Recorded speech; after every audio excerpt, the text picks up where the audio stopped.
ओए दार्जिलिङ पहाड की रानी, तिम्रो यो काखमा जन्मेका हामी।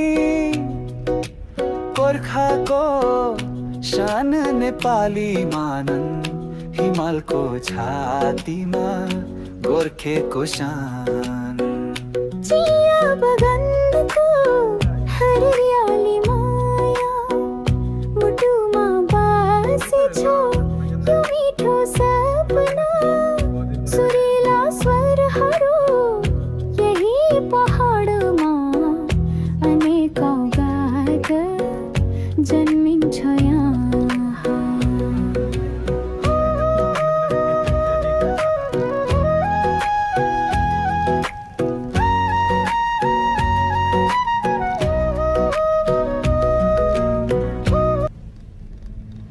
বেলি ৰাস্তা চিনি পাই ক'ত কেইটা টাৰ্ণিং আছে।